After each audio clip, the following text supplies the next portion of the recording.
Hey fellas, it's Jenny and welcome to Veritable Volatility. Today I'm going to be reviewing Hypnotic Poison by Dior and also the OG version from 1998. Can we please appreciate this wonderful component here? Can we just appreciate the 90s for a second for like its creativity with perfume components? This looks like an anatomical heart, the way it's shaped. The Huz texting. I find actually with Dior, their bottles, even today, are like the prettiest among all the shit that you could find at Sephora, right? Because like, think about it, Miss Dior, that has like a bow on it. I mean, it's cute if you like that aesthetic. Even like the men's colognes, like Fahrenheit, that shit is beautiful. If that shit was like not a cologne, I'd be wearing that just because of the bottle. Like, and even this, like this looks like a rosebud or like a poison bottle or fucking apple, but I'll get into that. That's one of the categories. Speaking of categories, I've got two systems of rating on this channel in case you didn't know. My sort of generalized review, in which there are the categories scent, longevity and sillage, mood, and art and symbolism. Those four. And then after that, and this is sort of like within the art and symbolism category, like this is like systemception now we're talking about. I have something called my Realgar stars rating system, in which there are the categories, the gender, the notes, the name, the bottle, and the lore. And basically, the Realgar stars rating system is an assessment of how Arsenic Mayhem, a perfume, is. Arsenic Mayhem is my persona. In case you didn't know, I'm like an artist on the internet, and I do that kind of shit, you know? My original channel is called. My fucking God. My original channel is called Arsenic Mayhem. This is my second channel. I've had this character since I was 11, so she's basically like my personality. I have difficulties with that. I'm not gonna, if you know, you know. I'm just not even gonna, you know, it's been a while since I've done one of these. I think the last one I did was Blooming Fire, which was like 3 months ago. So I'm happy to be right back in the swing of things with such an iconic perfume as Hypnotic Poison. I've got a few opinions about it, so let's just jump right into it, man. Alright, so if you've ever like watched a video on TikTok or on YouTube about Hypnotic Poison and its history, you know that it came out in 98. The original Poison came out in like 85, I think, or like 84 or something. And originally I didn't know this was a flanker of regular just Poison by Dior. Same thing with like Black Opium. People think that's like an original thing, but no, there was like a regular opium back in like the 80s as well.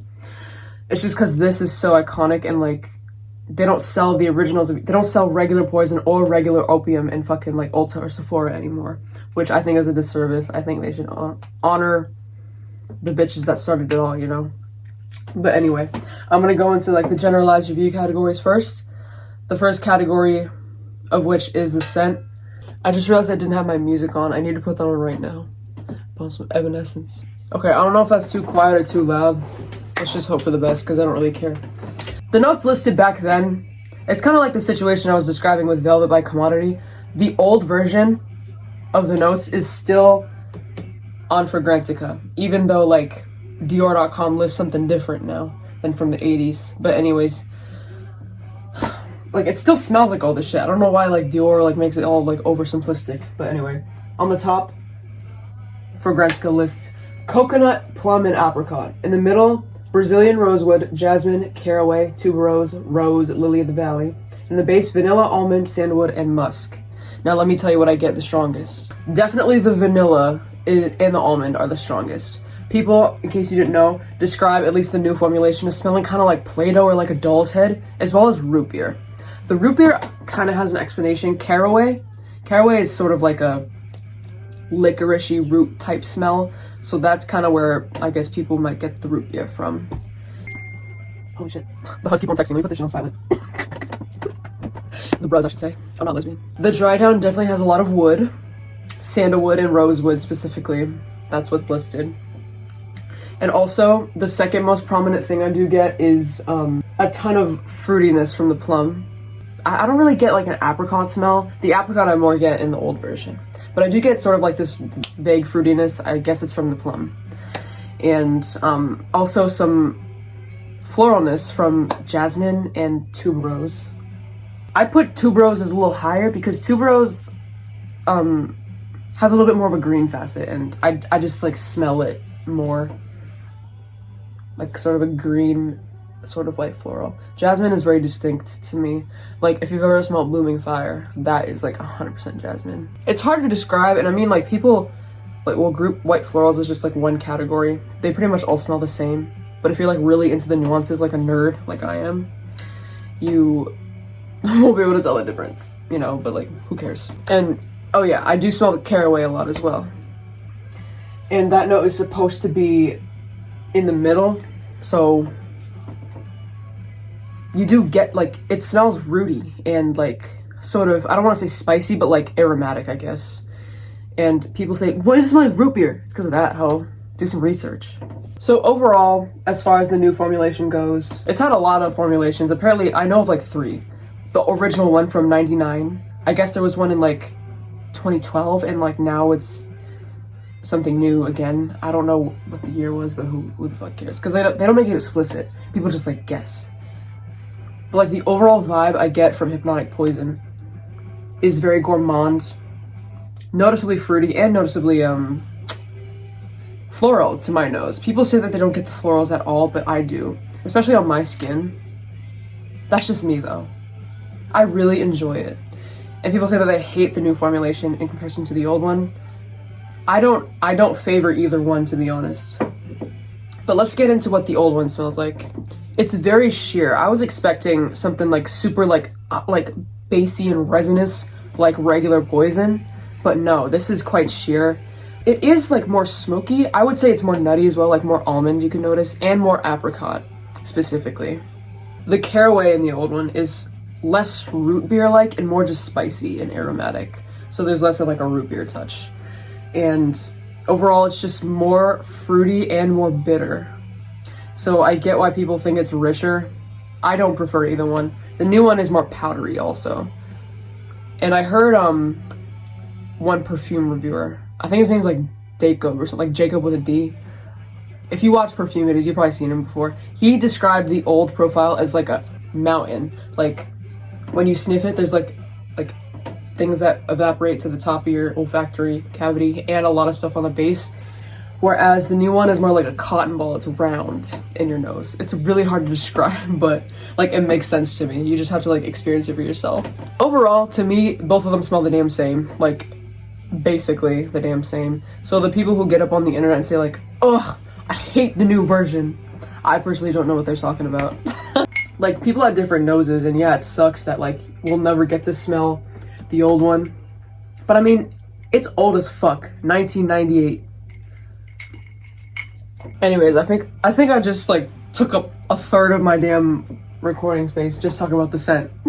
Anyways, longevity and sillage. The old is definitely better. It lasts longer. I trust that it projects more as well, because people say that. But I will say, I work in a daycare, and one of the kids said I smell like coconut, and I was wearing this one. And they were about like this far away. And I've never gotten comments on this one, so take that with what you will. I mean, this ain't beast mode. It passed the overnight test, so like this lasts like 8 hours plus, whereas this one is like max 7 hours. The old formulation is one of those things we have to take in like a really deep breath to be able to smell it. Like ethyl maltol, if you know anything about like perfume molecules and you're a nerd like me. Ethyl maltol, like Baccarat Rouge has ethyl maltol in it. I've heard people describe that as like, you won't be able to smell it on yourself, but like other people could smell it on you from a mile away. So it's just really confusing as a molecule. That's what the old one is like. But this one, like, it's like like right in your face, like okay, you sniff it like, oh yeah, smells like that. But it doesn't project as far. It like gives itself out like this, whereas this one evaporates slowly, but evaporates really far. You know what I'm trying to say? So I think this one has like heavier, slower evaporating molecules that can travel farther, whereas this one has lighter molecules that like but don't reach that far. I'm like crazy. I don't know. But the next category in the generalized review is the mood. I would say fall. I would wear this in the fall. I don't know about winter, because winter, I think I've said this before on this channel, I like less like gourmand and fat smelling perfumes, because then it just makes me miss Christmas. I want something to like low-key prepare me for spring, like a sheer scent, like Gold. Mine is from Commodity. Velvet, Commodity, that's like my winter scent. But anyways, really just any day, like I feel like I need a hug, like a cold rainy day. If I'm feeling sad, like it's a really comforting smell. It's really fulfilling in like your soul. Know what I'm saying? Makes you feel like you ate like a whole meal. I wouldn't say it smells sexy. I would say it smells warm and like cuddly. Know what I'm trying to say?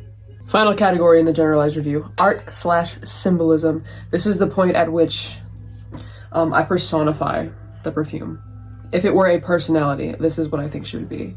Now, let me just read off, because I'm really lazy. Okay, whenever I do the art and symbolism thing and like personify the perfume, it sort of ties into the notes category of Realgar stars. So I might be a little bit redundant, but just forgive me. I wrote, her character is, has a strong foundation as a person. She's super flirtatious from the fruits, because that's what fruits symbolize to me in the notes category. Well, I'll get into it, you'll understand. But she's also kind of crazy from the coconut. But also a little bitter and cruel on the surface, almond. Not depersonalized because of those woods in the base. Woods represent, you know, stability, reality. Just kind of moody and loving. She's got a fire to her, spices, and a unique binge-like loving drenchery vibe from the gourmands. This is a lot of like words that only I would understand. Okay. Also, root beer is interesting from the new version, but also a purity to her as if she's trying to cosplay someone who's pure on the surface from the white florals. The old one is more primally protective, fruit and milk, because milk is like motherly and fruit is like flirtatiousness. It's like primal, you know, like animalistic urges, like the motherly instinct, you know? And I also wrote in parentheses, regular poison is so primal and unrefined that it's literally a jaguar, not even human. Original OG poison, the purple bottle, would kill you by literally ripping your throat out, whereas hypnotic poison would put you to sleep, because that's what hypnotic means, and kill you pleasantly, because she's got class. If you guys know Olive Ugly from TikTok, like his character Donna, like the Italian mom, that's literally what she is. Like Donna's like low-key emo and like red and like sexy, but she's also like super motherly and like super caring. I was also thinking about Miss Lovett from Sweeney Todd. I just seen that play. My brother did that play and I watched him, so it's kind of like fresh in my mind. Like it's like low-key like, but also like motherly, you know?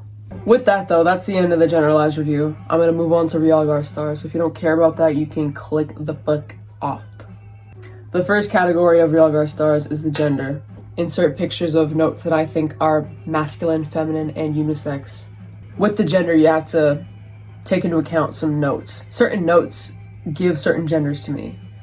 And again, like you don't have to agree with me because as artistic pieces, every fragrance's artistic significance is in the eye of the beholder.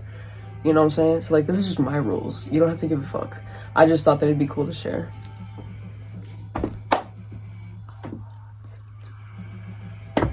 Me and my band did a cover of that song. I don't think it's posted. Link in the description, ho. Look at all the links, actually. So, as you might expect, this is mostly feminine. I mean, like, it's got like a gourmand, just overall vibe, and that comes from the vanilla and almond being like the main smell, definitely giving us like a marzipan like dessert vibe. Also the root beer, that all contributes together to like just this gourmand air to it. And also the fruits is a feminine factor, and the florals, that's basically what I get the strongest. But the wood I do get very strongly, that's a masculine factor. And also like caraway and fucking the bitterness from the almond. Like almond typically would just be like a unisex note, but the fact that it's like contributing to a gourmand edge, that gourmand is like one of the feminine things. But it's complicated, but just take my word for it. Yeah, with all this in mind, it's mostly feminine, but like with a little bit of like masculinity offsetting it, which saves it from like a 0.5. 0.5 is the score I would give in this category to a perfectly feminine. Oh my god, I didn't even describe the rules of Realgar stars. So like there's 5 categories and each one gets anywhere from 0 to 1. And then I subdivide by tenths. So like half a point, 0.5 is a feminine. A fully masculine would get a 0. Like there's a spectrum, right? But my perfect score is like unisex but ever so slightly feminine. That would get a perfect 1. So considering the gender weight bearings on this one, I give it a 0.8. So like it's not entirely feminine. It's got some masculinity to it, or like masculine factor to it. It's not uber feminine like Miss Dior. Like that would be like a 0.5 because it's like entirely like flowers and shit. But yeah, if you need a reference point, I also rated Red Mineral from the Dior brand and Blooming Fire as a 0.8. Another recognizable one at 0.8 is Cashmere Vanilla from Being Frenchy, like low-key androgynous. So that's why. The next category of Realgar stars is the notes. So how do the notes symbolize parts of arsenic mayhem? And if they don't, if they symbolize something that's contradictory to her personality, which I will get into, then I'm gonna have to dock points in that category, right? So I guess we'll just go by the notes on Fragrancy Cup. Dior.com lists nowadays literally only almond, vanilla, and fucking jasmine, which is not the case at all. Like, I still smell all the old notes in this, like I was saying. It's kind of like the situation with Velvet by Commodity. Like, it doesn't list like woods anymore, but it still smells woody, and cloves. Like, it still smells like cloves. So like, I don't know. Brands are weird like that.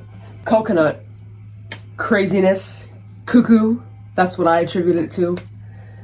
Plum and apricot, they're fruits, and fruits symbolize like sexual desire to me, like especially like feminine sexual. Brazilian rosewood and sandalwood woods represent like hard truth and like reality, like anti-delulu. That's why I say it's a masculine factor. White florals is like purity to me.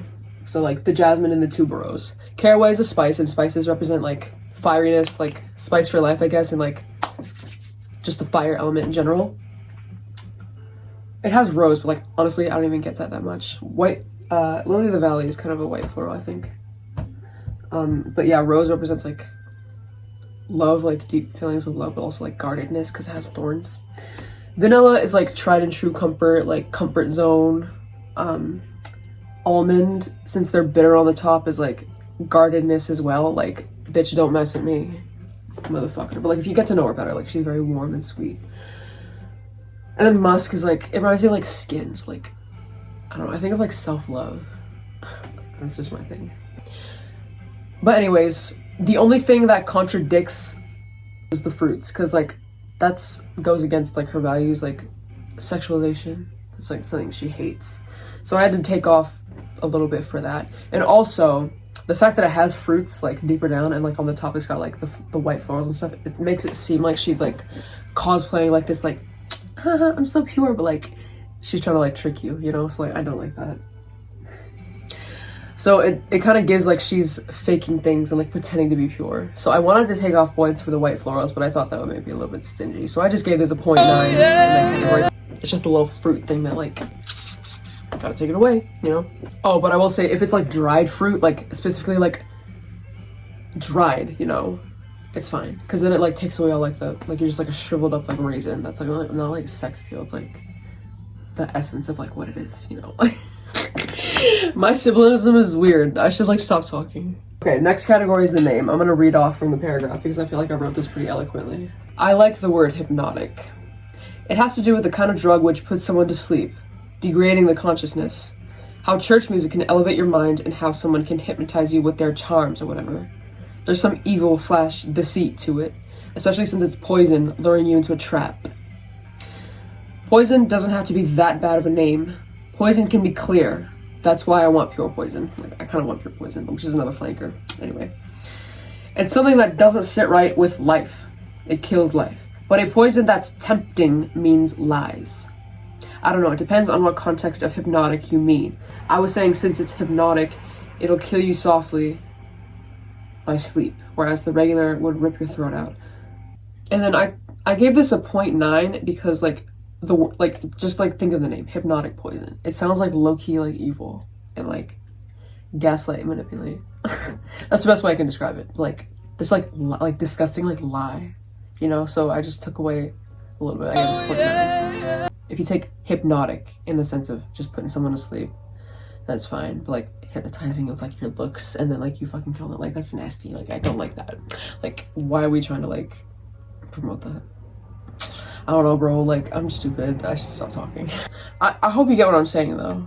It's really hard for me to communicate. So one would think like since I'm like arsenic mayhem is like the red literal poison girl, why wouldn't I be like flocking to this, buying it when I first got into perfume? The reason why is because like, first of all, can we appreciate the way my nails match? But second of all, like, okay, everyone literally dogs on this. Like people think that they like, oh my god, this is me, because it's so popular. So I was like, No, I'm not gonna get on that train because I'm like not like other girls. But then I like got very infatuated with this rich history, and I'm like, okay. None of you bitches have this. But yeah, overall the personality, like I described before, is like way too like sexual and like not crazy enough. Like Velvet has like mental issues. That's why it's like me. But this is like, she's too stable. Next category is the bottle, which I think is fucking amazing. Like, what can I say? It's fat, it's red, and it has history as well. Like, even like a subtle change in the shape. I'll put a side by side of like the bottle from 1999 versus the bottle from now. Even the shape of that has changed. And there's lots of versions of this bottle since it's got, you know, like so many like sub flankers, like Eau Sensual, all that bullshit. And then yeah, it's red monochrome. It used to have gold lettering, but now it has silver. I say like I'm a gold girly. Like look at my gold jewelry because of like Rouge color scheme. But like if you want red monochrome, like silver, and like the heart-shaped splash is so arsenic. I think this bottle looks like either a flower bud because it looks low-key like it's got petals, or an apple, or like a potion or a poison bottle, which is really pretty. Like I was saying, Dior's bottles even nowadays are like pretty and not like this, which is ugly as fuck. Like come on, make your shit look beautiful. Or it's just boring, you know? I mean, I like the fact that commodity is boring because it's supposed to be like scientific. Like that's literally their thing, like the plus and minus, come on. It's very endearing. I give this an extra point, 1.1. If I exceedingly love a bottle, I will give it a 1.1. Like this shit is beautiful. And this shit is beautiful. And the fact that it's changed so much throughout the years is fucking beautiful. So 1.1. Final category of Realgar stars is the lore. So what influencers say, what the website nowadays say, what Dior has said about it in the past, because that all matters to, you know, the aura of the perfume. So, you know, people on the internet describe her as sexual, like pure sex, literally, because like look at it, like this is what people say is sexy, like the red. But to me, like the color, this is very deep to me because like it's been a thing in my heart since like 8 or 11. Red doesn't have to symbolize anger or sex or like primal fucking desire. It can literally just be like, to me it symbolizes like the self, like shame is red, self-hatred is red, love is red, feeling secluded is red. I guess my point is not to all be like primal and like crass like that, you know? And like craziness is fucking red too. Yeah, and then like the new like text on the website for this like sucks too. It's like so like generic. Yeah, it's really whatever. The current photos or whatever, but I do like the old advertisements. Maybe it's just because I'm like obsessed with the fucking 90s. Like there's this one where like if you look at it from far away, kind of like a Salvador Dali painting, it looks like a skull, but really when you look up close it's like a woman in a vanity. I don't know, you might disagree with me, but the only thing that bugs me is like the sexualization again. I mean, it also just depends on who you ask on the internet. Like people will just say like it's like a warm hug. Other people say it's like literally like primal sex desire. But the lore is a regular one because like, okay, I was looking at my descriptions and like, yeah, I hate the like sex appeal thing, but like the fact that it has like such a deep history and like it takes a lot of like thinking, get your fucking brain working, I gave the point back. So my friends, if we add the shit up all together, Hypnotic Poison from Dior gets a total of 4.7 Realgar stars out of 5, which is pretty damn good. I'm trying to get a thumbnail. So yeah, that's kind of it, baby. Overall, it's pretty close to my like little aesthetic I got going on. Just not as good as Velvet, not as good as like Gold Minus or Milk Plus, not as good as F. da Montefeltro, and not as good as Sahar from Lattafa. By the Fireplace has a 4.6, so it's better than that one. There's a lot of factors that go into it, but like overall, like who cares? Go away. I hope you like this video. I hope you take care of yourself, and I hope that you keep being you and you stay proud of yourself. Bye.